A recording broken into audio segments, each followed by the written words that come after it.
words of lie spinning from their mouths. Stop, look, and listen for a little while. And you will see the friend behind the smile. Pay no attention to the men behind the curtain.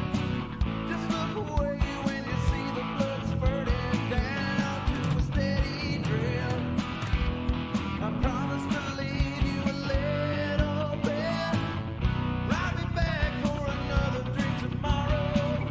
I love the taste of your terror and your sorrow, bathing in your blood. It's never enough. Hello and welcome to the Iron Mountain Hour. My name is Cliff, back on Monday, January the 24th, 2022. It's about 10:23 p.m. We normally come to you on Sunday night, but if you saw my video from last night, you saw I was under the weather, got food poisoned Saturday night, feeling pretty crappy. But the guys were up to get together tonight and discuss the topic at hand, which is the Nephilim and who watches the Watchers. I'm here with Tim and Dustin. Hello. How are we going, fellas? I'm going all good and white and shiny for the crowd here. I just wanted to be comfortable. Right. Dance therapist. Sorry. Oh yeah, I'm comfortable too, man. Shoot, I'm wearing pajamas. Food poisoning, if you've ever experienced it, not a lot of fun. Takes you a couple days to fully get over it. I'm feeling a lot better, not 100%, but a lot better. So, Functional. Dustin, how you doing? Pretty good, you know. Not been puking lately, so No. pretty good, otherwise? Everything's been staying down. All right, good to have you over tonight. Before we get into the topic at hand, just in case you didn't see last night's video, I did kind of want to go into a little bit of what we discussed in episode 19. Actually, before we get into that, I should mention something that I was talking to Tim about, and that is, I found the statistic that only 10% of podcasts make it past the third episode. And of that 10%, only 10% of them make it past episode 20. So, this is episode 20. I could call it episode 21 and cheat, because I did one last night, but I'm not going to do that. 20.5. Yeah, no, I called that one episode XX, because I didn't want to number it. So I'm not going to cheat. We'll have to go till next week before we are in the top 1 percentile of all podcasts of all time. Thank you very much. So, yeah, we in episode 19, we went into a little bit of how the tide is turning in the media narrative of late. And not only the media narrative, but the government narrative as of late. And we saw, right after the episode, as a matter of fact, in the UK, Boris Johnson unilaterally did away with all the COVID restrictions because they had a super majority of Tories and Conservative, or Labour and Tories, against him. And they were going to undo it anyway, so he pretty much had to do it. So he didn't have to take the political loss. I think he was having a little bit of opposition because they didn't have some drone footage and have like big family Yeah, get-togethers he kept and having stuff. these big parties where he was drinking and going to these fancy garden parties and stuff. And yeah, it looked really bad on him. But yeah, then he had the opposition of both parties, a majority in the parliament. He got scapegoated. You think so? If you're getting opposed by even your own party, Yeah. you're getting scapegoated. Yeah. That's what I'm gonna call it. Well, I think they see the writing on the wall. They recognize the public opinion, and I don't know, but during the bombing of London in World War II, after the first couple of days of bombs falling, everybody stayed underground for the first couple of days. After a few days, people started sticking their heads up, see what's going on. And then after, a few days or a week, people started going back on with their normal lives because they're like, what are we going to do? Hide out here underground for, the rest of our lives? So they got up and, there's still some bombs fell and some people were, still killed and their shops were still destroyed. But they knew they couldn't just stay underground forever.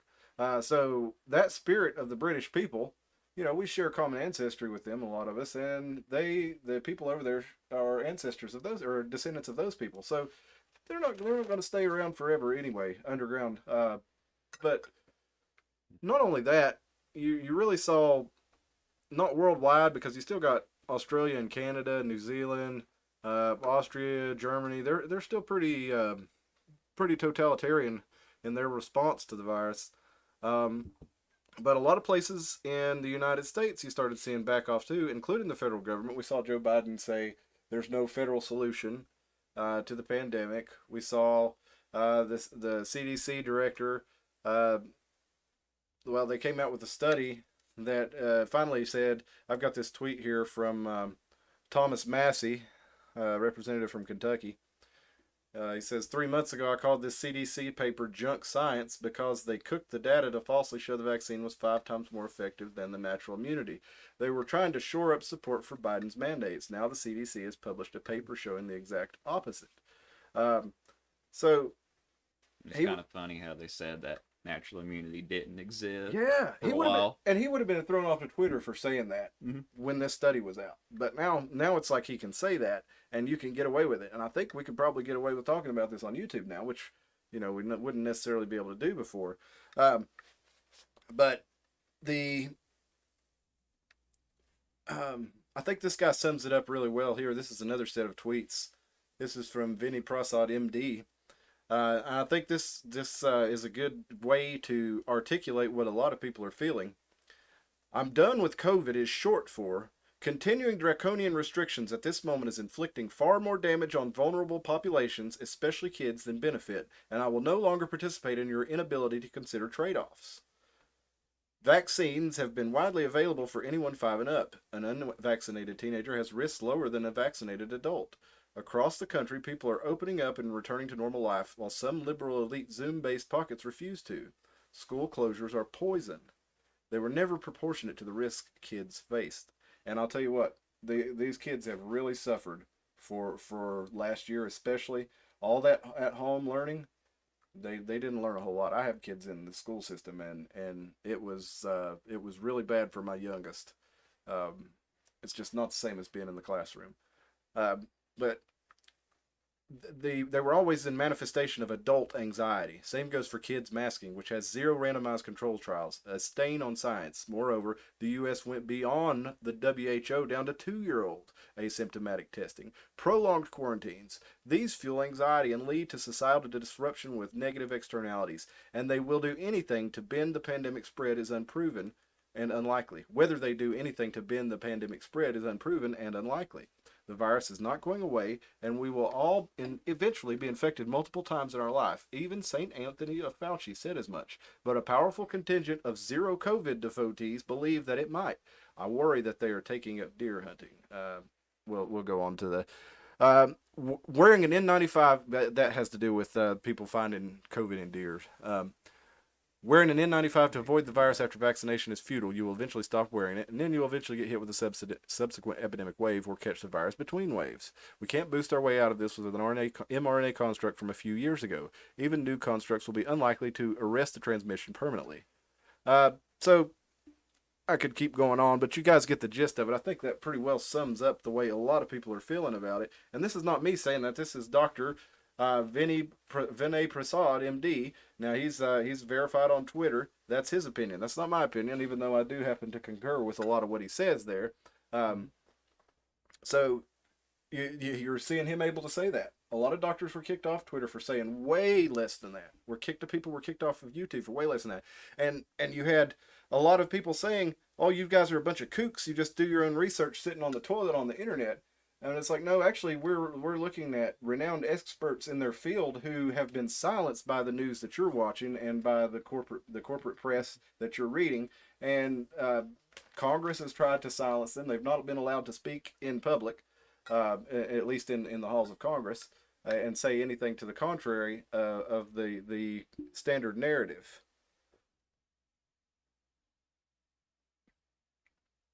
Now, a little bit local news here with regard to COVID. This is from WCYB.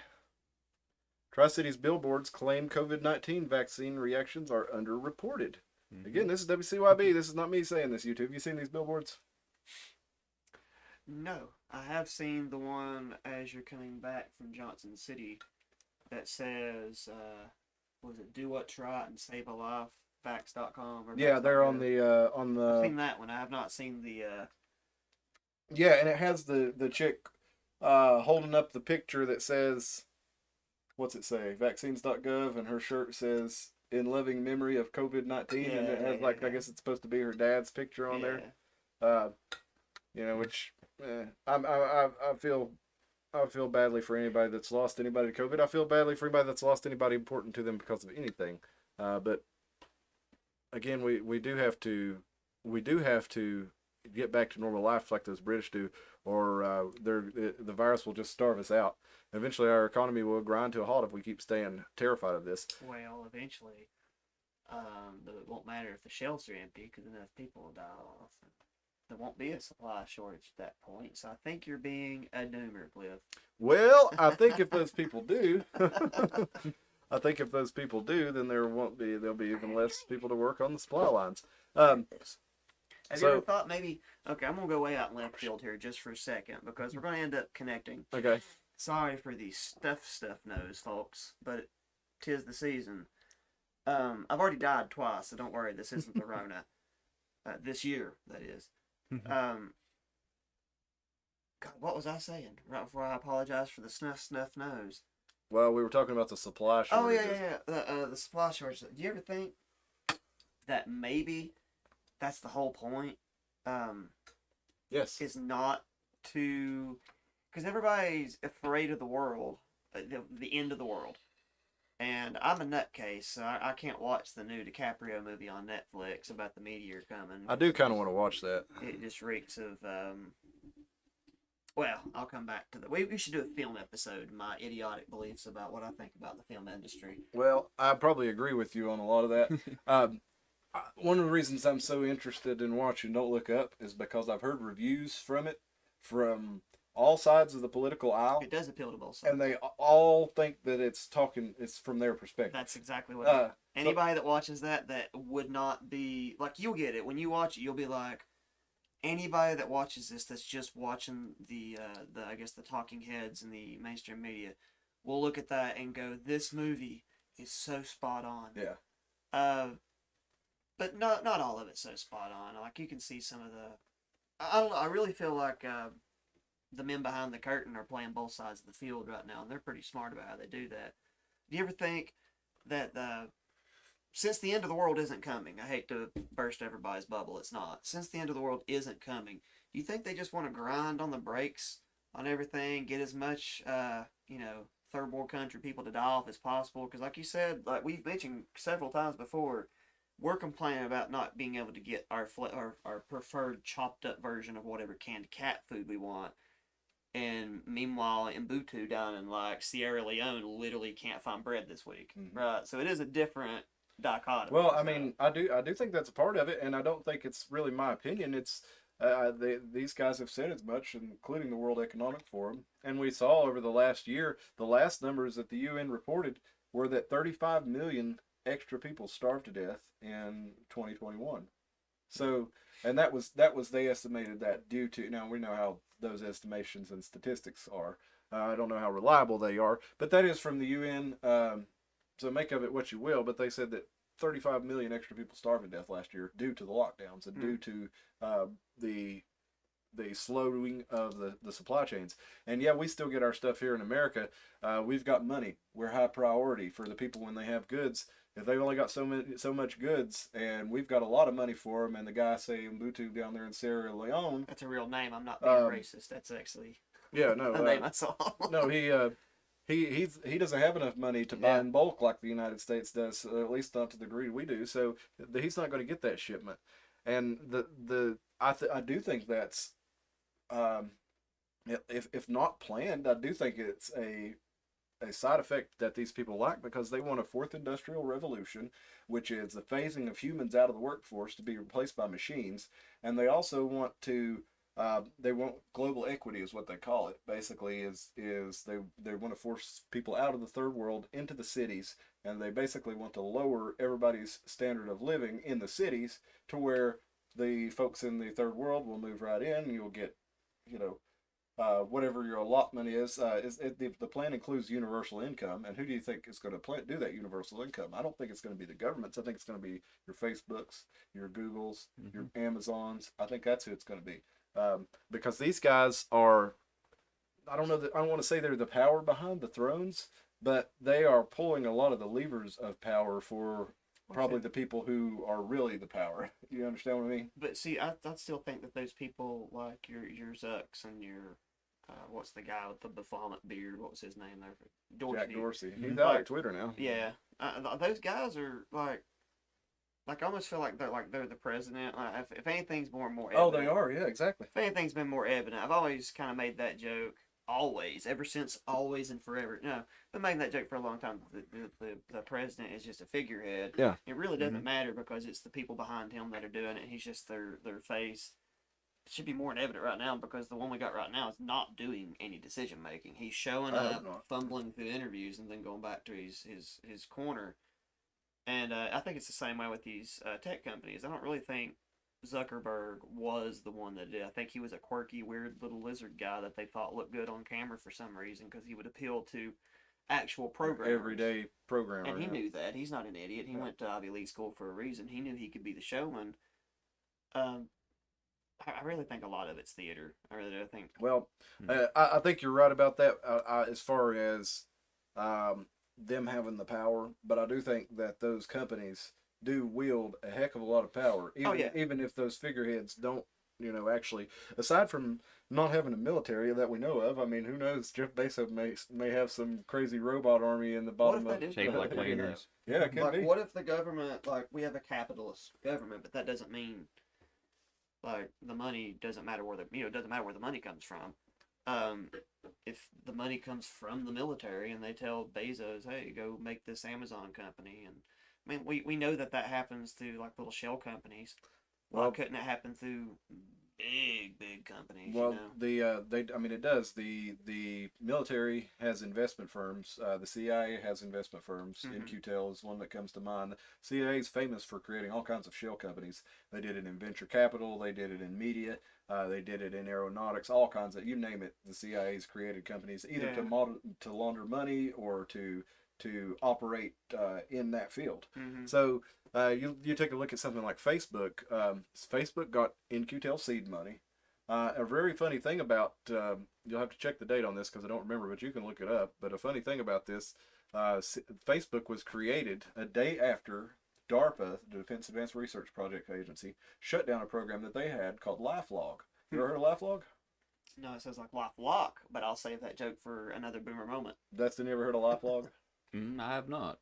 All It's- right. Well, the LifeLog was a Mhm. program that the DARPA was running, and the way it worked is they were trying to create what they call a sentient world simulation. And in this simulation, they would have real input from real people so that they could predict the outcomes of future events. So if you have everybody feed in their likes and dislikes, their locations, give pictures of themselves, tell who their content connected to, and you gotta get a good idea of what people's routines are, and you have machine learning software picking this up and creating algorithms, they can reasonably well predict what somebody might do. Another thing you can look up, Mark Zuckerberg knows when you're taking a dump. Check that out. Look that up. Those algorithms work for your for their favor in a lot of different ways. But in any case, the day after that LifeLog program was ended by DARPA, the CIA In-Q-Tel group starts up Facebook. And what does it do? It goes worldwide. It has people voluntarily because it's cool initially. Facebook's kind of, it's not really cool now. For college students at first. Yeah, and that went out. It went out into the rest of the world. It was like a college Facebook, so you could see who Mhm. was at your school, and it kind of went worldwide. I can remember it around. You had MySpace already, but then around, I guess, 2008, 2009, Facebook really took off, and I began to see people using it on. Of course, that was when people started having smartphones, and you really began to see people using it in earnest. But by now, everybody has a Facebook account. A lot of times, you have to have one to. You have to have one to have an Instagram. Yeah, you have Like, to it's the have same one. thing. You have to have one to use Oculus and that Mhm. sort of thing.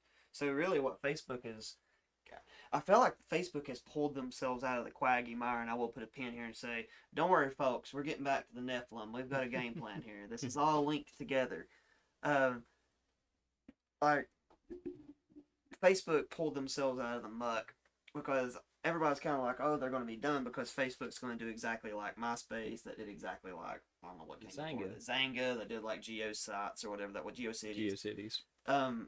But they didn't. What they did was buy up enough of everything else up around them and then make you have to have a Facebook to have access to all this much cooler stuff that now they've got you to have a Facebook. Yeah, you have to have a Facebook to use a lot of different stuff. So Facebook's not going anywhere unless Facebook decides. Well, now you've got the metaverse. Yes. So Facebook was kind of falling off. High school kids weren't using it, but bet you high school kids are going to use Facebook to get in that VR. Well, they'll use it at least to, like, they have to have you in Facebook to get all this other stuff, but they don't need you to use it. They just need you to sign up for it. Well, they're getting your data regardless. As long as you're Yeah. signed in through Facebook, that's what that's doing, is it's tracking all your movements across all your other websites and everything else that you're doing and sending that to Facebook. And that's how they make money, is selling that data to companies that want to advertise to you. But let's get back on to the topic here a little bit. We were talking about how we do think that with these shortages, that we do think that part of it may be intentional, or at least that is acting in a way that the elite find beneficial. So when we look at I got to go back to that, but we'll finish up the COVID stuff first. But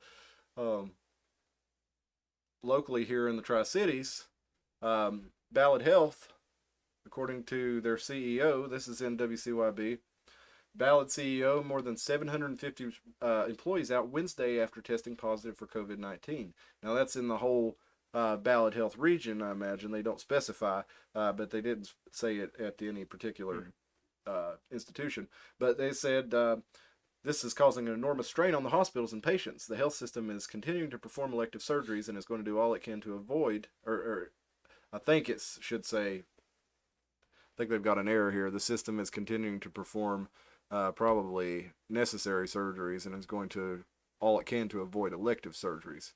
Emergency room wait times are going to be frustrating, Levine added. And he said out of those who were out Wednesday, 79% were vaccinated. I went down here and I clicked on his Alan Levine, the CEO of Ballad's Twitter here, and he says, our nurses and doctors who are stretched thin are doing their best. We stand beside them. The variant is sweeping through the region. We have not yet peaked. Some schools have closed due to illness and staffing, and many businesses continue to struggle with staffing. We all need to support each other the best we can. And then we have this brilliant individual here, Pippi. Did you tweet this to demonstrate how wrong you were not to require vaccination from the beginning? Now your poor decision affects our entire healthcare in this region. And Alan, I'm glad he responded to this.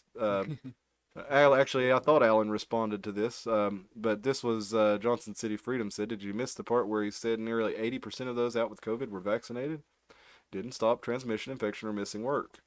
It's very low efficiency, very low efficacy and high failure rate. If this shot were a car, it'd be a Pinto.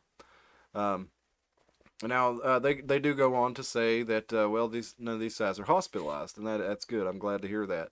That if the vaccine is what kept them out of the hospital, then good for them. But I am glad that Ballad has not required vaccination of its employees, because if they had 750 out today with COVID, think how many they would have had out if they had fired those. If you reckon probably 20% of their, 20% of the people with COVID had not had their shots. So, let's imagine that follows across the board. And 20% of their staff, or generally somewhere thereabout, were unvaccinated. I have no idea if that's the case, but let's say that is the case, then they would be missing 20% of their total staff. On top of it, yeah, if they were firing them for not being vaccinated. So to whoever the brilliant Pippi is, maybe you should consider that too. I think it's good that Mr. Levine has decided to keep that up to his employees, whether or not they want to get vaccinated. I think it's great that they offer it, but if they don't want it, I think that's great too, because we've showed it doesn't stop transmission. We went, and the funny thing is, they went from saying that it would, it's 95% effective at stopping transmission, to we never said it would stop transmission. It'll keep you out of the hospital. It'll keep you from dying. symptom mitigator. Yeah, and they did say it was 95% effective, and a lot of people don't really realize that when they talk about 95% effective, okay, say if you have a control group and your vaccinated group in a study, and each of them has 100 people in it, and in the control group, 20 people get the virus, and in the vaccinated group, 10% get the virus. Well, that's 100% efficacy, because you had 20% in one group, which is 100% more than the 10 in the other group. That makes it sound like you're not going to get the virus if you take this vaccination. Realistically, you have a lower chance, and that's the way a lot of these efficacies are calculated in a lot of these shots. But in any case, if you watch the news articles, it steadily fell off into the 20s until I stopped seeing stories about it, and then they started doing the boosters and things. And Anthony Fauci just said on the news this weekend that he was asked why we should get a booster and if it's going to help, and he said, well, the truth is we just don't know. Well, then why are you recommending it to everybody? I mean, this guy, if his objective was to get the country out of this, he's failed miserably. So you can, go ahead and speculate to what his actual objective is. But let's get off of the local news and the COVID for enough. I've had enough You want of me it. to tell you but what he is? Tell me. He is Dr. Fauci. I told you we always bring this thing full circle. Mm-hmm. In the book of Enoch, it specifically mentions 3 of the, I guess we'll call them Nephilim, because I don't think fallen angel is a good name for them right now. 3 of the Nephilim specifically by name are called, and I can't remember what the names are. It's something like Uzzah, Azazel. Yeah.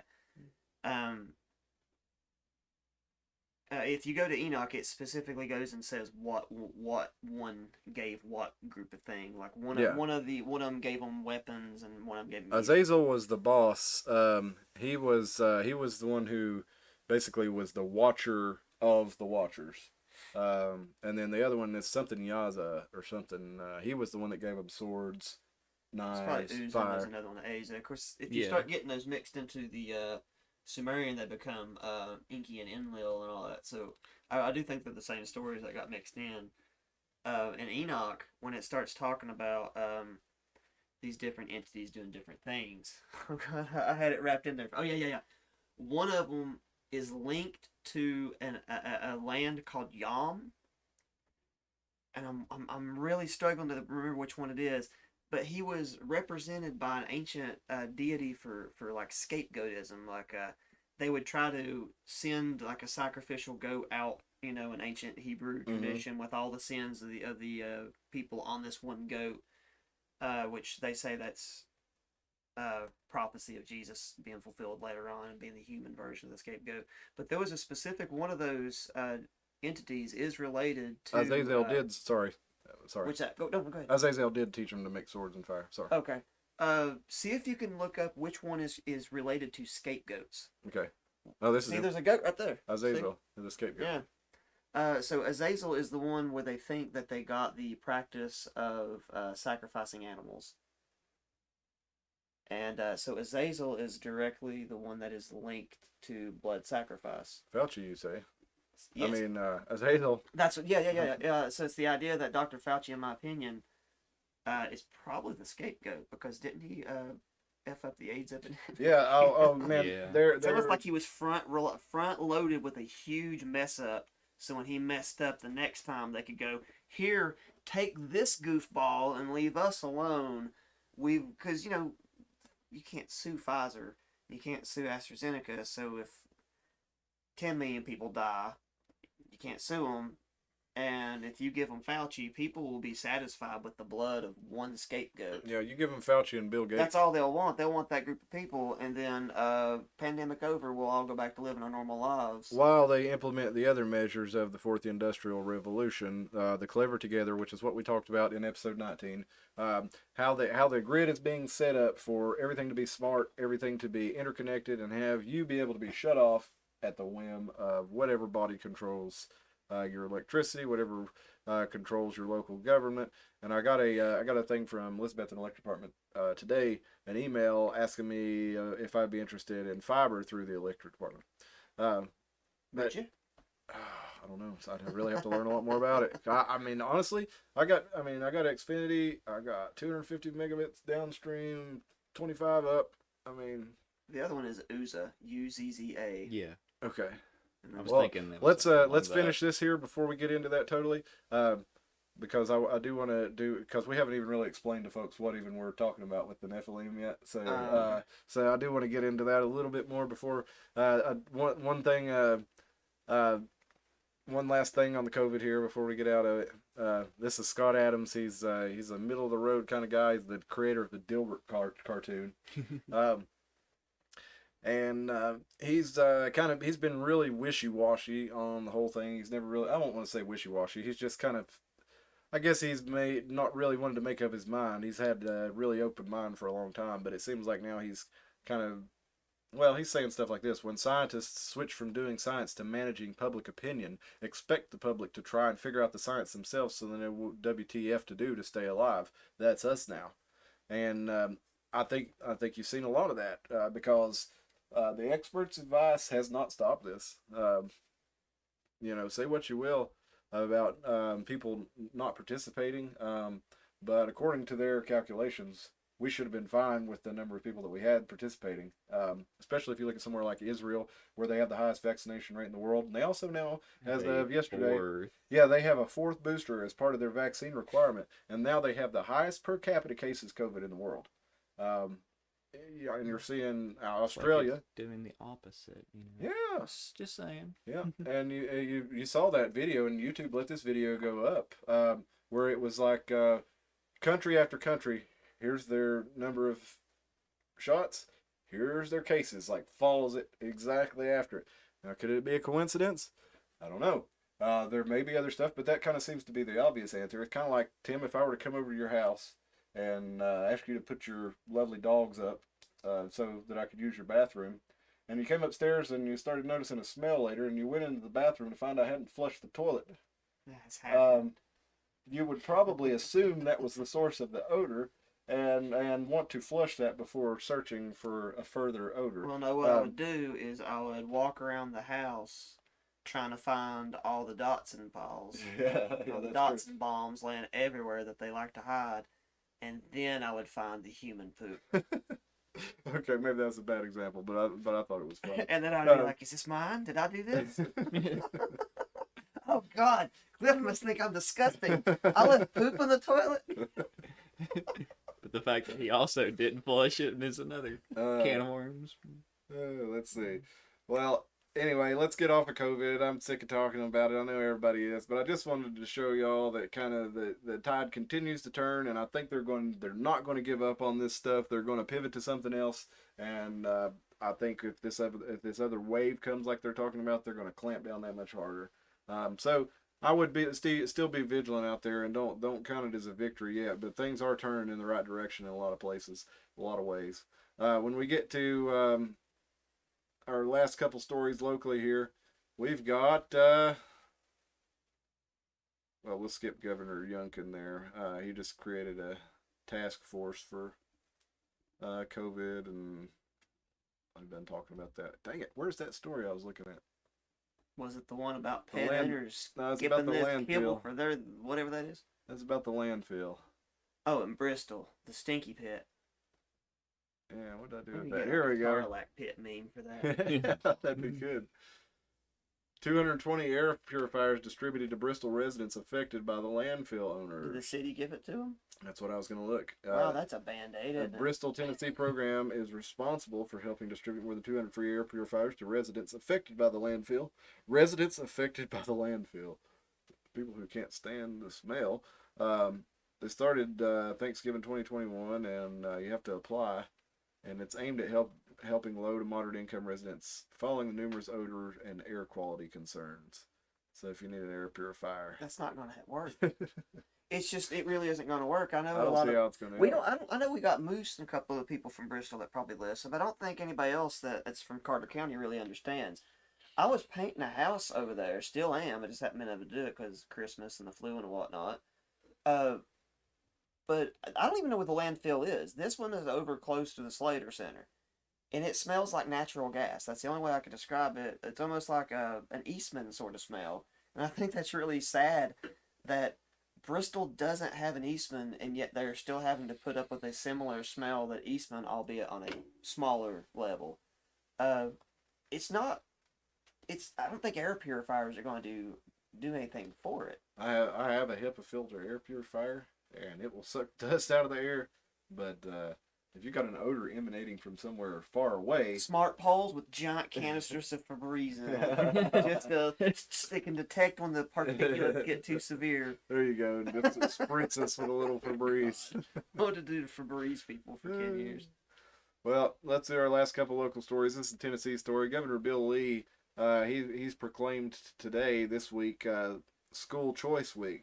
Now, does that mean he's going to look for actually a program where the State Department of Education funds the students rather than the school? I don't know. He doesn't spell it out in this, but that's generally what that means, which would give, it basically gives people who don't have the money to attend private schools, they're able to get the amount of tax money that would go to their school, and they can take it to the private choice school of their choice. So if you have a kid who wants to go to, say, the Catholic school down the road here, you can't afford the tuition, you can pull them out of the public school and have that money go to that school instead, so that you have more choices with your school. Now, that has had some pretty good results in places like New Hampshire. I don't know if they're going full that direction with this. We'll have to wait and see how that turns out, but I thought that was interesting. And the last little local news story we have, we talked about Liberty earlier in one of the other episodes. Actually, I think this was the second episode where we talked about the Over Mountain Men, and we talked about how the Fort Watauga license plates that you see, the "Don't Tread on Me" license plates in Tennessee, actually go to support Sycamore Shoals in Fort Watauga, and they support the museum there and the Liberty play while they're having auditions, or they had them this past weekend. But you can actually still get in if you are interested in auditioning. This here is on WCYB if you want to look it up and check it out. I was thinking I might actually do that because I think that would be fun. You do get paid for your rehearsal and for your acting, and there are speaking and non-speaking roles available. If you missed them, you can request an audition at the Sycamore Shoals Facebook page. So anybody that's interested in that, check that out. So now that we've got all that local and Clovid stuff out of the way, I do want to get into the main topic of tonight, which has already worked its way through our conversation quite a bit, because as Tim said, we always find some way to bring this around full circle. And in this case, we're getting back to the title of the episode: who will watch the Watchers, or who watches the Watchers? So the Nephilim, in my understanding, guys. Now I'm not an expert in any of this stuff. Basically, I'm a guy who knows a little to a moderate amount about a lot of things. I'm not really an expert in any one particular thing as far as this kind of study goes. But in my understanding, the Watchers were actually the angels or the beings mentioned in the book of Enoch, who came down from heaven, and they were supposed to watch over the earth, but instead of doing their job, they decided that they thought the beauty of... They got curious. Yeah, the human women were too beautiful for them to resist. A lot of it had to do with boredom, I think, too. If you really... I want to extrapolate here a little bit, guys, because I'm not going to give you quote like scripture verse and all that stuff. We'll just have to Google stuff to see if Tim's right or wrong. If you really like read into Enoch, it kind of implies that like boredom is just a real big part of like how long can you watch a group of people do stuff, and then to one day you're like, if I just kind of did this, it would help the hamsters out. If I did this, it would help my dog out. And I'm not so sure that I don't know. The reason I thought this would be a decent topic when it came up was ancient aliens and other things like that have really kind of pigeonholed Nephilim into being, oh yeah, these are aliens. And I'm not so sure they were. I mean, maybe they were. I think maybe... Or no, my mistake. Ancient Aliens is trying to imply that the Nephilim is like the result of like the giants and all this stuff effing with humans, and so I think it's really muddied what the Nephilim actually are. So I thought it might be an interesting one to kind of toss around. So, what was your original statement? I got into a verbal cul-de-sac. I didn't know where to go. That's all right. I was basically to where the Watchers decided to stop watching. They breached the Prime Directive and started interfering with Earth by partaking in coitus with the women, the human women that they found so beautiful and irresistible. Or do you think that they were trying to make their own creation? I think they were bored. I think, well, first, I guess if you take it to kind of show where the Nephilim come from, you've got several different, I guess, holy books that they're kind of pulled from. There's not a specific whole thing. It just goes down the entire timeline of angels and demons and Nephilim and giants. Well, let me ask you something. In the book of Genesis, does it not say that they saw the daughters of men and they were beautiful and they lay with them, and that was how the Nephilim were born? That's The how, yeah, Nephilim I'm were the pretty half-breed. sure, That's yeah. how the Bible phrases it. But if you read Enoch, it more speaks about how the Watchers weren't the Nephilim. The Watchers were the ones who came down, got jiggy with the Right, the women, Nephilim were and the then son. the Nephilim Mhm. were like Mm. were the That's the result. offspring. yes, the result, or the giants upon the land is what they talk about, or the basically Enoch looks like the first season of Attack on Titan. Okay. And who is Enoch anyway? I mean, Weird. I know Yeah. he's Really funny. That's High quality vor is what I call. I've Attack never on seen Titan. Attack on Titan, so I'd have to take your word on that. But, Enoch is one of the Old Testament. It speaks of him as like one of the very first. There's only a couple of people in the Bible that were, I guess, for lack of a better word, raptured, or the Bible says taken. Before that, they didn't die. They didn't suffer the first death, and Enoch was the first one from the Old Testament. And then it's either Abraham or no, it's not Abraham. It's when you Elijah. say it, I'll It's remember it. Elisha or Elijah. Elijah, and I never can remember which one has the chariots of fire and whichever one was his predecessor. Yeah, it's one of those. It's Elijah. One of them was So Enoch was essentially Sweet taken in a flying Lord, saucer. sweet chariot. Is what the ancient alien people think. They think the aliens came down and beamed up Enoch, and those other people that think he was actually one But of it the. did talk about him moving through portals in the heavens through Yeah, triangles. They were saying that Enoch may have actually just been one of the ETs. Well, they do make a good point in the Ancient Aliens that, the way that's described as a chariot of fire.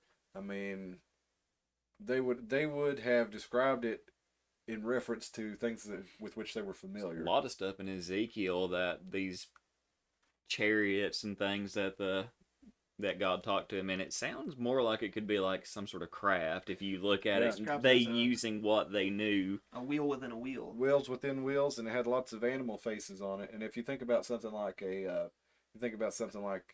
think about That's a two car. different ones. There's Oh, a is wheel within a wheel. The wheel has eyes on it, and then there's a creature riding on top that has the four heads. Oh, is that what it is? Okay. Well, I was thinking yeah. maybe that's part of the craft too, because you think about something like, think about a car and the face that you have on the front of a car with your lights. Mhm. Think about an F-16 Falcon fighter jet. You got your big scoop opening, and your F-15, you got your two side scoop openings. I just thought about like a classic UFO with a fucking hood ornament on it.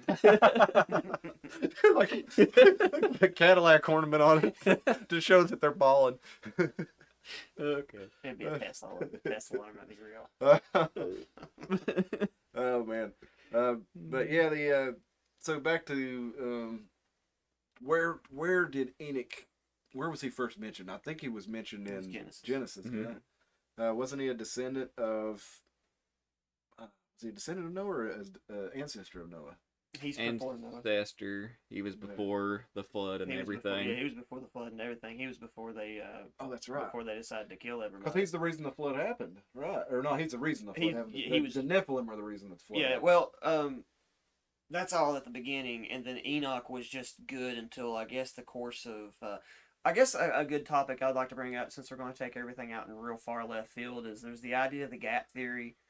Man, I remember when I was a kid, and they would tell us. I remember jokingly our youth pastor, it was before that, was a Sunday school teacher, was joking about how some people thought that the wheel within a wheel in Ezekiel is a flying saucer, and then I remember reading that as a kid, going, "It has 900 eyes." That doesn't sound like a And I was like, flying that makes way more sense as a flying saucer than it does an angel, because that sounds like a terrifying being I don't want to see in my It sounds worst like some nightmare. kind of machine for sure. And then as you get older and you come up to church and stuff, some of the stuff that they would say actually makes more sense if you allow a little bit more squishiness with it. You was talking about how like some of the stuff looks like ancient technology.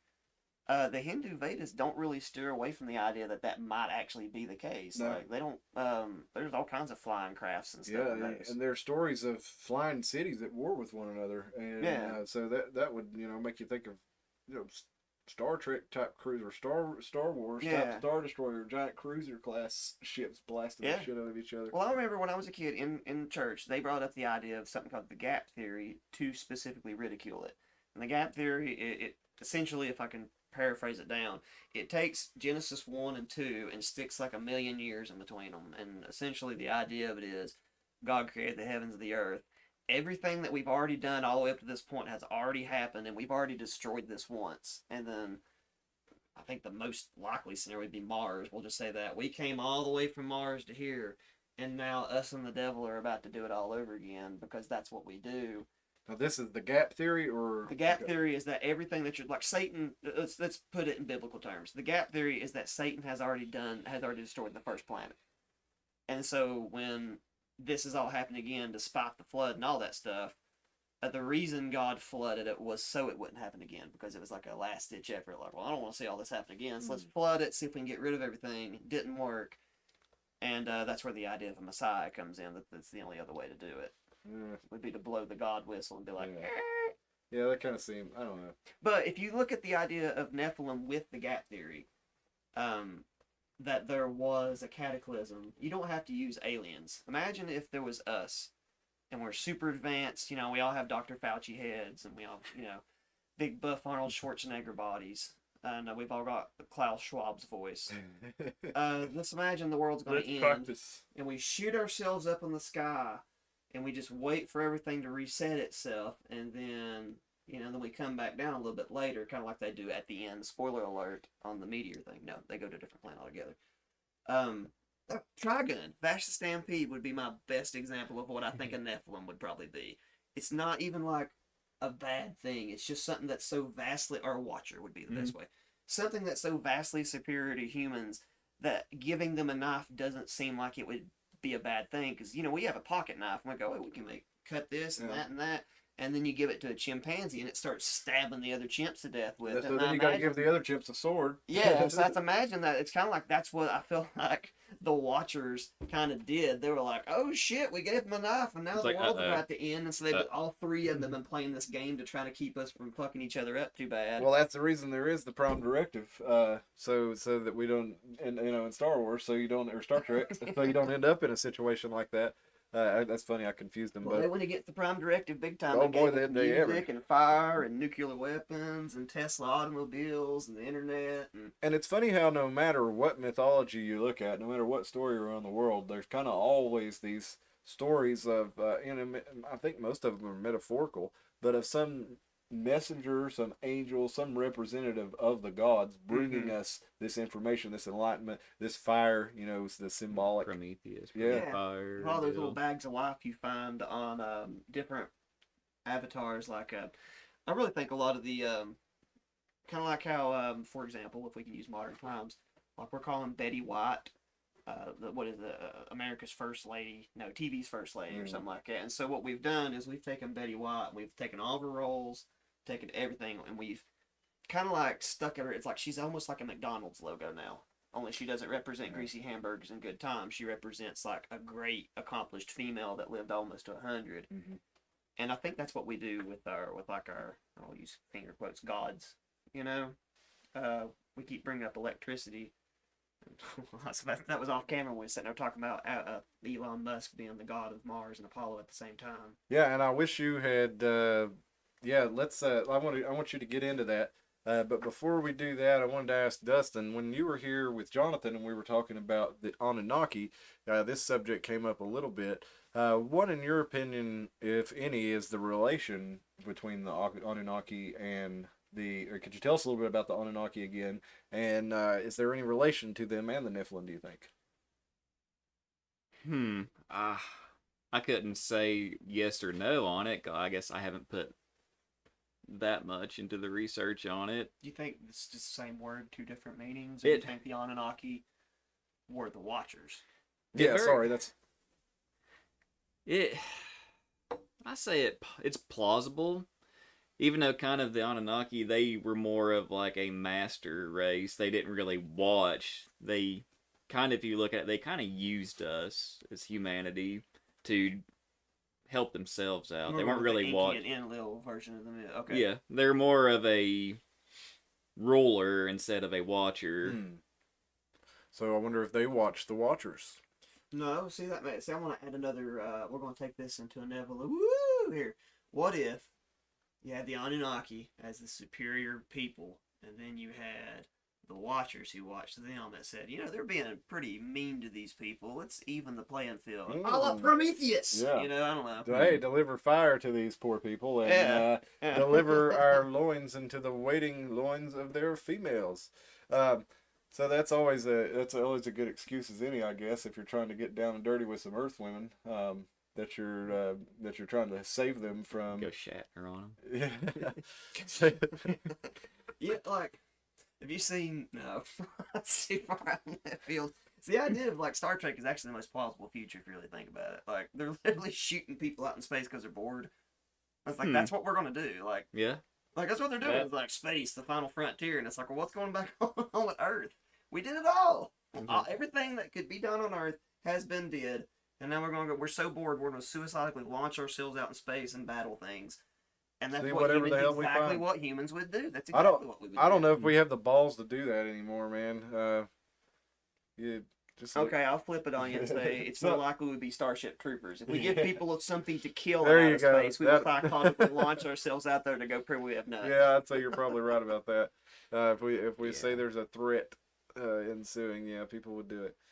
So, so we think maybe the Anunnaki or somebody separate from the Nephilim. Maybe they're the Watchers. We see them in the Epic of Gilgamesh. Is that correct? Mm-hmm. We see them in any other ancient texts. We saw there's one, the Zechariah Stitchin document. What was that? That's the as a cuneiform text they found. That is more before I looked off. He said it from my brain. It's the Babylonian myth, is it not? It's Sumerian. Cuneiform. I'm trying to remember what the exact name of that book was. It's the one that has Enki and Enlil in it. Is specifically the one that he translated, which is what Goth's been referring to. But Zechariah Sitchin was the first one that. I think what he was credited for is he started looking at it and was like, well, maybe we shouldn't take the very first literate group of people that wrote all this stuff down, and maybe we shouldn't treat it like a myth. Maybe if we treated it like an origin story, it would make more sense. I don't know if I subscribe to anything, but I do think it's pretty interesting that we keep having these reoccurring themes in almost every single historical holy book. And even I was really bad about just discrediting holy books, but I mean, there's an awful lot of similarities between all of them to discredit, in my opinion, now. Well, and I think there are. Okay, you look at that movie, The Book of Eli. You guys seen that? Yes, a long time ago. People in the crowd, you've probably seen it. But the spoiler alert, if you've not seen The Book of Eli, pause the video or skip like a minute ahead and watch the movie because... Spoiler alert, when he shoots that bird, he didn't really do it. Poser. So, in The Book of Eli, it's you got this guy walking... we got Michael Crow says, yes, Enuma Elish.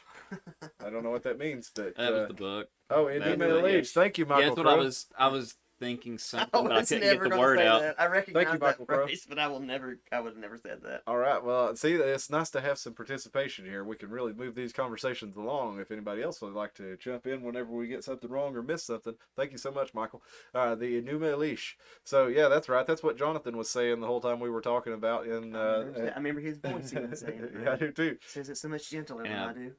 Kind of sad that I totally blanked on it. As soon as you started saying it, I was like, what if? I blanked. That happens to the best of us. Me more than it should. And the worst. Me. Winky winky. Well, so in the Enuma Elish, that's the books that Zechariah Stitchin translated. Well, get back to what I was telling you about the Book of Eli. In that movie, the guy he's traveling through the desert, and everybody's trying to get this thing from him that he's got that has such incredible power. and the guy's a blind guy, and you don't really know until you get to the end of the movie. It turns out he's got the Bible, and these people are realized that this thing can be used either to control a society or to liberate society. And these people who want to control society want to get their hands on it for that purposes, and the people who want to liberate society want to get it on their hands for that purposes. So it's a really good movie. If you haven't watched it, I suggest you do. It's been about a minute now, so you should be past that spoiler alert, but hopefully you are. But in any case, that kind of speaks to all these religious texts, is that there is a large element of truth to most of them, or they would not have the power they do, because they're relatable stories and parables, and they're things that people can understand in any culture. They're universal, and that's why they're so powerful. So there may be things that people make up along the way, and there's probably a lot of truth in there too. I would like to go against my own side now, because I was defending holy books and stuff. I actually think it's way easier to get people to follow stuff than we'd think. Like, have you ever, like, I like to use super, like, crazy Pentecostal churches because I have experience in that. But what I would like to use this time, because that's kind of like polarizing. Religious people don't like me using that example because they have an attachment to it. So I've tried to switch my stance to what the internet politely refers to as McDojos. Are you familiar with these? I'm familiar with McDojo. Okay. I follow McDojo life. Okay, well there you go. Yeah. I love fake martial arts, stuff like that. But it is the same sort of what I would call voluntarily psychotic behavior. Well, you know this guy doesn't have psychic powers, but you're going to go still along there with paying it him, and because you're one of the group, and you don't want that buyer's remorse, and you don't want all this stuff. And so it creates a psychotic group of people. But it's kind of like the emperor has no clothes, though, and that, yes, you can create that group of people that will follow that guy, but the second somebody from outside sees it, they break that illusion. They say, They hey, don't, though. this guy's naked. Well, I mean, that's the issue not with to the people in the yeah, cult. well, the emperor has no clothes. Everybody could kind of have that breakaway moment together because we all collectively realize that this dumbass isn't wearing any clothes. Whereas the people in the McDojos, what they'll do to you is they get everybody involved in all this systema and all these weird psychic stuff, to where you've participated in it so much that you've taken fake falls and you've taken fake knockouts and you're on the ground writhing, faking, that you're in on the game now. Yeah. You can't back out. So now when somebody comes in and tries to call you for your McDojo bullshit, or your McBullshit, or McBS, or whatever, you have to now argue not only like an idiot, but also kind of like an asshole, because you have to like display all kinds of Olympic levels of mental gymnastics to explain how your leader George Dillman has really got electricity in his hands, and my key power is just strong enough that I can. It makes people really sad when they have to back out of that because they acted like such a fool. Yeah. And so I really don't think. I don't mean to be mean about this. I really think there's a fine line between holy books and not so holy books. But I think you can get people to believe both. Well, I think you're right to a degree. I think that there's, I don't know, something that is rooted in truth is going to reach a lot more people and spread a lot more quickly, you would think. You would think. At least. What was the quote that Ron Hubbard said? What? If I can make a religion, that's where all the money's at, playa. Well, yeah. Mark Twain said, Paraphrased, 2021. Mark Twain said the lie makes its way twice around the world before the truth has a chance to put its pants on. Yeah. And that's true. It does, but eventually, when the truth comes around, it's plain for all to see. It's just a matter of if you're willing to accept that truth. And I think that's where we may be getting with to bring all this back to the Kuf. I think we're all getting back to, because it's. I think it's kind of plain for everybody to see now. A lot of this stuff, anyway, is out in the open that it's not been for our best interest. It's not working out well for us, and we can't keep pretending that it is. We can't keep taking these magical electrical falls for Dr. Fauci and rolling and writhing around on the mat. We got to poke our heads out from underground. I really had trouble thinking, like, okay, like when you got your McDojo people writhing, and you got your here's a good one. There's a certain person you're never gonna get, okay? Mm-hmm.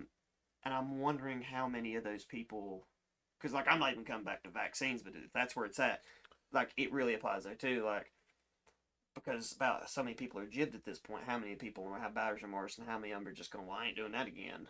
I guess is my question. Because it's same, it's like how far down into the ground that you put yourself is how far up you got to climb, you know. And it's the same way with like that group sort of thing. Whereas if you backed out of a cult 2 years into it, you're not going to have near a harder time dealing with it if you've been in there for 10 years, you know. So how much did you buy? I guess that's how much remorse you got to deal with. What in the world were we talking about? Well, we were talking about the McDojo, and we were talking about McDojo. But we got into that because we were talking about the different holy books and how they've kind of all they've had similar. But here's another thing: they all kind of they all kind of line up with one another. They correlate well, even though the names may be slightly different. Especially if you look at old Greek and Roman texts, the names are so very similar. And you look at their gods, and you like Apollo and Apollyon, and then you look into the biblical Apollyon, and if you even look at just on that token right there, if you look at Greek Stoicism, the core tenets of it are almost identical to Buddhism, even though they're not, because Buddhism is based on sudden enlightenment, which is it's like a streamlined version of Hinduism, whereas Stoicism, it's still created out of the same thing. Where Buddha never lied about that he created this philosophy of life to save his own skin, as Alan Watts would put it. Like he didn't lie about it. He was like, Buddhism is a way for you to come to terms with your existence on this planet. And that's exactly what Marcus Aurelius talks about in his Stoics, where he's talking about you have a choice every day when you wake up. You can either hate this life and make life worse for yourself, or while you're here awake today, you can do something to where when you wake up tomorrow, it's a scaffolding benefit sort of thing. And whether it be, that's not cultural. That's an idea that a Greek had, that a guy in India had. It's like this idea that we're all stuck here, and we have to find a way to deal with this, this world that we live in. And I think that is what real religion is. I think it goes beyond. I think it goes beyond what you're going to call your God. I think it goes beyond what you call your angels and stuff. I think the human condition is that we're stuck here together, and that I think that's real religion, is how they come to terms with that. Who watches the Watchers? Man, we've talked about everything, and we talked a little bit about the Watchers. But I'm okay with that. Well, I mean, I think we've talked about them a lot because we've revisited it several times throughout the episode. I'm not complaining about not talking about Nephilim, not talking about Watchers. I just think it's funny that is a topic that you can bring up and then go into 50 different directions with it. And I feel like it does tie in of like we really don't really know our history. And speaking of, we don't really know our history. Dustin was telling me about something. What were you telling me about earlier? With Abraham? Abraham Lincoln. Oh, okay. I was like, huh? Since we were talking biblical, I was thinking, sorry. I was like, I didn't say anything about that earlier. I was like, well, even it seems like throughout the world, it was well known that the giants, or they said the Nephilim. It's like even in like the 1800s, it was common knowledge that even our president would state things about it back then. And then it seems like the 20th century hit, and it's like, no, they don't exist. All right, now I looked this up. What happened with that, like, random, like, censoring of things like that? Because they'd find those huge, like, burial mounds. Like, we just found another giant skeleton. It's nothing. Mm-hmm. And then it seems like, the 1900s hit, and they're like, giants don't exist. Those were figments of your imagination. Yeah, it was a very commonplace report. And here's the correspondence from Abraham Lincoln. This is called the Carpetbag Papers from March 4th, 1861. They guesstimate, and this is actually in the Library of Congress. If you want to look this up, I went ahead and pulled it up here on a different page so we could read it more easily, and it's not in Abraham Lincoln's handwritten, but there's all kinds of interesting stuff in the Library of Congress that you can actually read. A lot of the letters to the president and things like that. But in any case, here's the text from his talk on Niagara Falls. I'll skip most of it, but I'll get to the part where he says, "But still there is more. It calls up the indefinite past. When Columbus first sought this continent, when Christ suffered on the cross, when Moses led Israel through the Red Sea, nay, even when Adam first came to the hand of his Maker, then as now, Niagara was roaring here. The eyes of that species of extinct giants, whose bones fill the mounds of America, have gazed on Niagara as ours do now, contemporary with the whole race of men, and older than the first man. Niagara is strong, fresh today as 10,000 years ago. The mammoth and mastodon, so long dead, their fragments of their monstrous bone alone testify that they ever lived here, have gazed on Niagara. In that long, long time, never still for a single moment, never dried, never froze, never slept, never rested. Now, I went on a little bit longer than I meant to because I thought he mentioned the giants again. But Well, if I was a naysayer, I would immediately naysay, which I'm not because I've got other examples of giants I'll bring up too. If I was a naysayer, I would say those extinct giants. If I was a naysayer, I would say he was talking about the mammoth and the dinosaur and whatever, because those are extinct. do their giants bones too. fill the mounds? And he seems like he's talking separately from. Where are those mounds at? Let me see. Let's read it again here. Mounds of the mounds of America. We were talking about mounds earlier this week. Remember? Yeah. Because he differentiates from yeah. Mastodon. I take it back. I forgot. I completely brushed over where you said "fill the mounds of America." Man, like mounds seem to be everywhere. That's another one of those universal things that you see on every continent, where early humans would build these mounds, and I'm wondering, are those mounds or are they just buried buildings that we just didn't dig out all the way? I know that sounds dumb, but Could make sense. You Like know if what I you mean? look at like the Aztec ruins that they, didn't find until we had modern like drones Yeah. and stuff. They're like, oh, it just looks like a mound of dirt, and then they look at it with that. They're like, wait, that's actually a ruin from their Yeah. civilization. It's just have grown you seen over. Petra in Jordan, or is it Israel? It's in one of the two. I think it's in Jordan. Petra's in Jordan. It's that big. It's like it's in Last Crusade. At the end, where Indiana Jones has to walk into that big church that looks like it's carved out of the side of a Mhm. mountain. Yeah, yeah. What if they didn't carve it out of the side of a mountain? What if it just got covered with all kinds of sediment and we just didn't dig it out all the way? Because over time, all that rock would eventually become the same substance anyway, wouldn't it? I've been looking into these. I like to look onto the absolute fringe side. Yeah, that place is wild looking. Have you seen the ones in Ethiopia and places where they dug the churches down into the ground? Mm-hmm. And I'm thinking like, there's this idea on which does go back into the Nephilim conversation. The idea that the biblical flood, there was no Stone Age, that everything just got buried in water and then petrified, because then it explains how these big rock structures were made and stuff. Not Could totally on board explain with more it. of the fossil record too. Yeah. Yeah. I don't know, there's a lot of weird stuff. There's ancient bones you can find of bones of giants in New Zealand. They were red-headed giants that the Maori said that the Maori storytellers directly say that they got their tattooing tradition from a group of giants that lived in New Zealand when they first got there. Now, the official people will not say that, but the tribes, the official, like, what they call it, verbal storytellers, Mm-hmm. those people actually say. And they'll point out, like, if you go to, I think it's, there's a tribe on the end of Alaska, and there's a tribe in New Zealand and Hawaii, and they all tell the story of finding the way back. But they all the ones in New Zealand talk about a race of giants that were there before them, and now the New Zealand government's just trying to keep that story hush hush because they ate them. And that's kind of. You told me a little bit about that on a very early episode Yeah. that we did. I don't remember which one it was. If anybody's interested, look at it. It's a documentary called Skeletons in the Closet. It's 3 parts, about 3 hours total. Gabby Plum is the woman that kind of assembled it. But I thought when I first started watching it, I really liked the wacky side of conspiracy theories, and I thought this one was going to be real wacky, and ended up making total sense. That the history of New Zealand is unknown because the government has been so actively trying to cover it up because they don't want to admit that their ancestors ate everybody.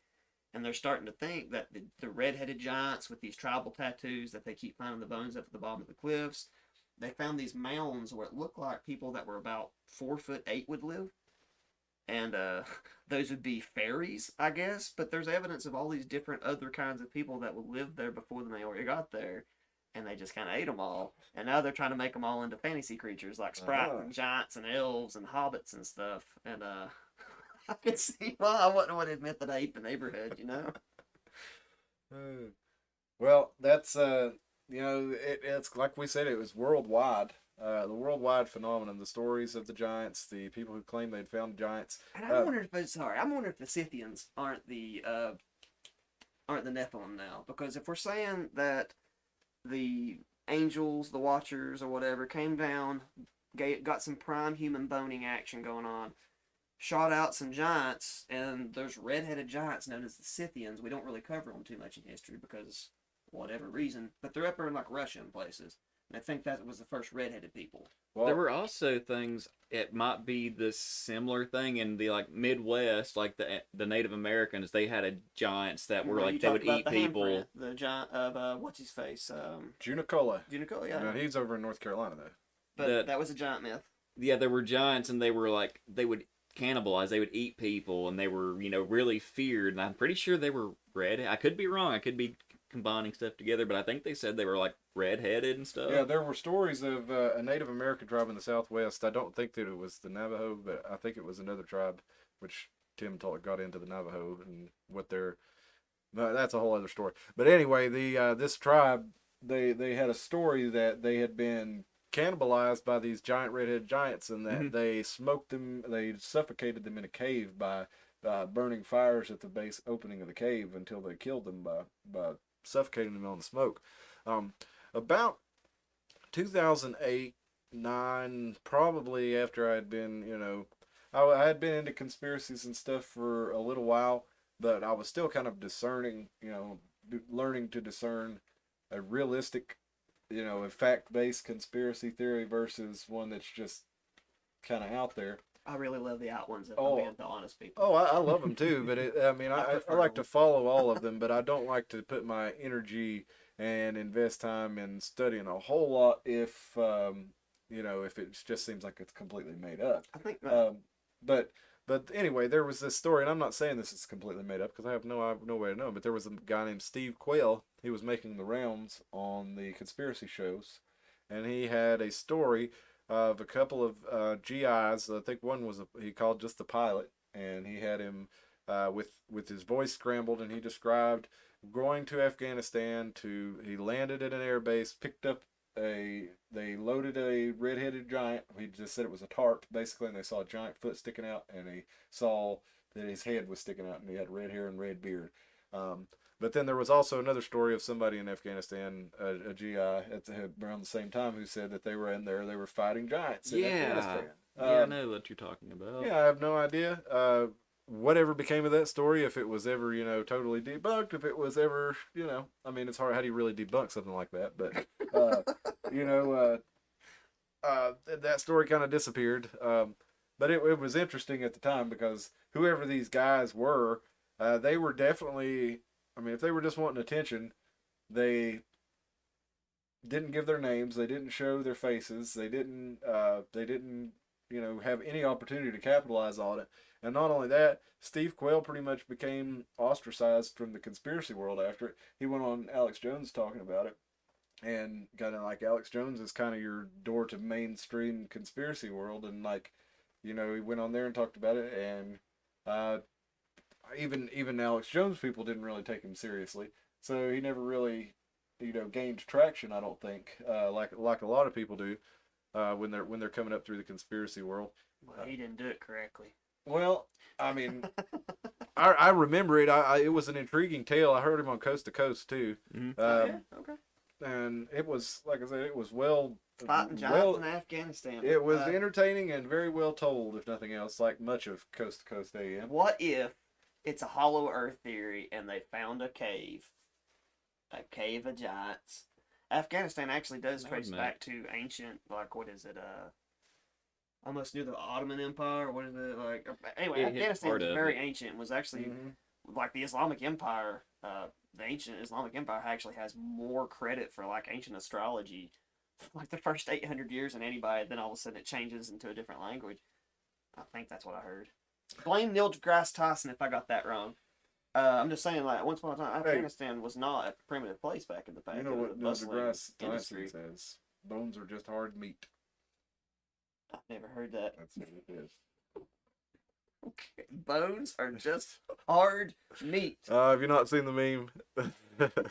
No. Thank God. It sounds like such a stupid thing for them to say. Thank God, I gotta pull it up full screen. Oh, come on. I don't even... Okay, well, No, it's just Bill Nye. Oh my God. Man, that really does bother me that so many people trust Bill Nye nearby. Like he what? Anyway. Yeah, that's a topic for another day because we could. It's just hard. we could do that topic for a while, and we're trying to wind down here. We're at 1:15 in, so if you have any input to give us on the Watchers or the Nephilim, feel free to do that. We've included our email address in the description there, the Iron Mountain Hour at gmail.com. We also included our Discord server. It's the Iron Mountains Hour server. If you can click on that link there, and it's a link that for right now it never expires. If we start getting spammed to death, we'll have to change it. But the link to the Discord. Yeah, I've seen it online. I've had Discord once on my computer and then got rid of it immediately because I got a bad feeling about it because I'm paranoid. Right. I've seen what a lot of people do is they limit their Discord for people that are just like actual interacting. Well, like that's put it up for a minute and then take it down so people don't flood it with. Well, if we have people spamming it, we'll cross that bridge when we come to it. But yeah, I don't think we have anything to worry about right now. Nobody spam good old boys. But right here's what the site looks like. When you go to Discord, you'll create an account, and if you'll go to our YouTube page in the description of this video, I'll show you right quick here. Pull it up. Description of this video. Stand up for a minute and then take it down so people don't mute that and pause it so y'all don't hear it. Oof. Down here in the description, all you have to do once you have the Discord app installed on your phone or your desktop, all you do is click on it, and it'll take you through to our server. You will have to make an account, but this allows us to. You can post on a message board in the server. You can create an anonymous account. Nobody else in there will know who you are. You can message anybody in the server, and you can do voice chat, so you can call into the show. And I think that'll be really fun if we could get people like Michael, who participated earlier, or what's his name from the Netherlands there, Bub Elvis.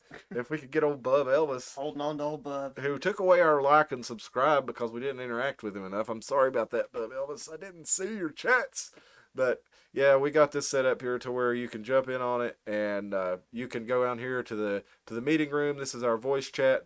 All I have to do is click on that. It turns on the voice. Now I click it, turn it off. So if you want to jump on in the future in the show, that's all you have to do to get started. And then you got up here. I haven't made any rules or anything so far. There's no rules. Just don't be an asshole, and don't violate the rules. I mean, forge your information, and we're gonna sell it later. Don't be an asshole. Honeypot, yeah. Don't do normal things like dox people or normal things that get you banned.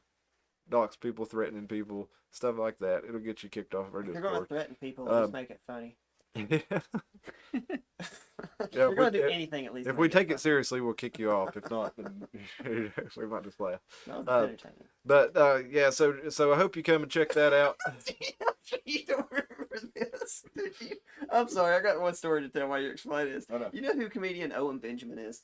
Oh, I know the name. I can't remember. He got I promise I'll make it. He has a fan group called Bears. Like gay bears? Well, unfortunate name. Like they were calling themselves the Unbearables because at that point in time when people are getting canceled for making trans jokes and stuff. In one way, it's like, yeah, but that was also like a lot of people were saying stuff hoping they would get canceled because they saw that you could get some clout for doing that. Yeah. From one side. So anyway, Owen Benjamin started going down. He's a comedian. Oh, he started going down.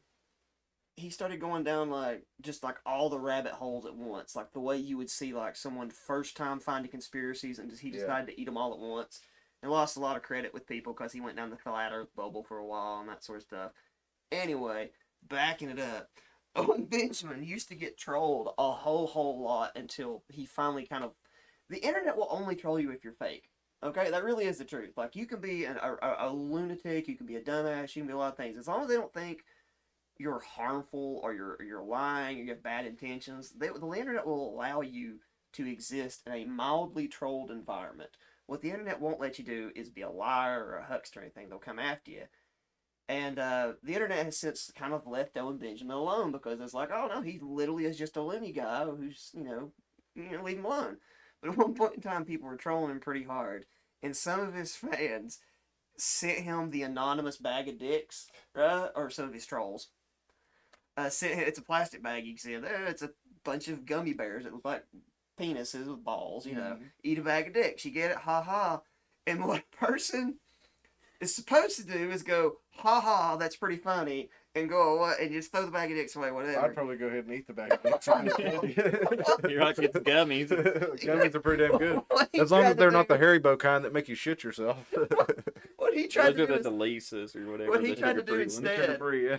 what he tried to do instead was he goes online the next day and tells people that the trolls tried to poison him and his child, thinking the internet had forgotten about the bag of dicks. He was trying to say it was poison gummies. And I'm not so sure. I really look at Owen Benjamin now and I'm like, I think he got like a bunch of really paranoid fans that would just be like, hey, Owen, those have probably got poison in them. He was like, holy shit, you're right. Yeah, Someone tried to poison my 2-year-old. Probably. Poison the water hole. So, anyway, please don't send us any bags of dicks. But if you do, you can't because ironmountainhour@gmail doesn't have a physical address. But if you end up being one of those creepy people, at least don't poison the bag of dicks. Don't send the sugar-free kind. That's all we got. Yeah, we have enough problems with that shit in ourselves. Anyway, yeah.